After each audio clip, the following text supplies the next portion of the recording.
अगर आप भी चाहते हैं नए वीडियो एवं नए ऑडियो देखने एवं सुनने के लिए तो हमारे गोल्ड स्टूडियो चैनल को सब्सक्राइब जरूर करें एवं बेल आइकन दबाना ना भूलें। बोली बोली मैहर वाली माई की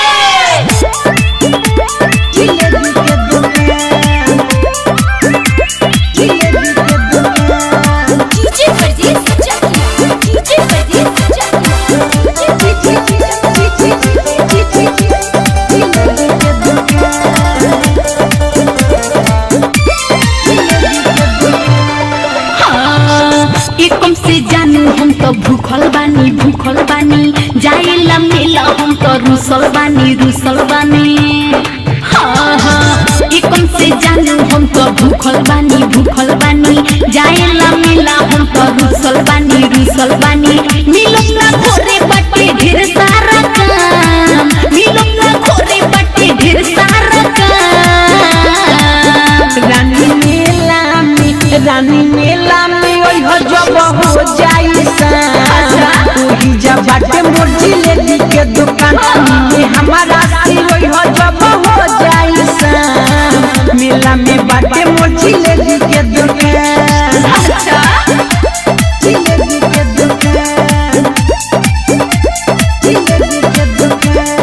डीजे ब्रजेश चकिया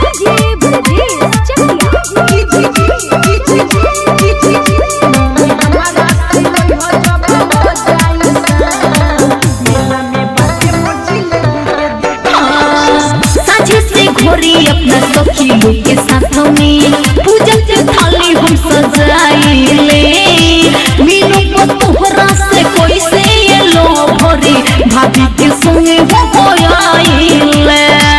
भाभी के संगे हो आइले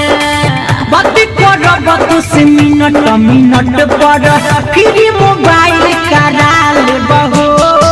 छोरी के टेंशन यावो दुकान पर भाभी के तोहरा मना ले बहो जंजन है भैया नाम होई पाना जंजन है भैया नाम होई पाना रानी मेला में ओइ हो जब हो जाई ओही जब बाटे मोर जिलेबी के दुकान में हमारा से ओइ हो जब हो जाई मेला में बाटे मोर जिलेबी के दुकान। अच्छा जिलेबी के दुकान डीजे ब्रजेश चकिया छाया रिकॉर्डिंग स्टूडियो केसरिया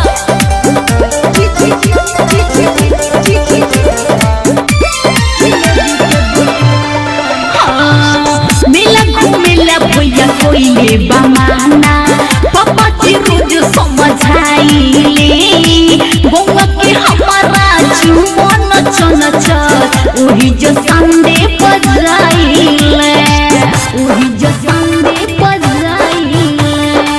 सुनो सरिता कोई कुछ नहीं बोली माई के महिमा या पारबा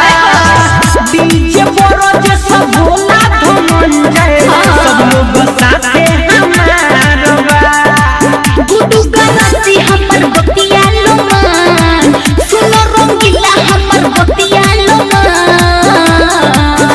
रानी मेला में ओइ हो जब हो जाई ओही जब बाटे मोर जिलेबी के दुकान मिले हमारा से ओइ हो जब हो जाई मेला में बाटे मोर जिलेबी के दुकान। एकम से जानू हम तो भूखल बानी जाइला मेला हम तो रुसल बानी मिलम ना खोरे बटे ढेर सारा काम मिलम ना खोरे बटे ढेर सारा काम रानी मेला में ओइ हो जब हो जाई ओही जब बाटे मोर जिलेबी के दुकान मिले हमारा से ओइ हो जब हो जाई मेला में बाटे मोर जिलेबी के दुकान। अरे बुझा छाया रिकॉर्डिंग स्टूडियो।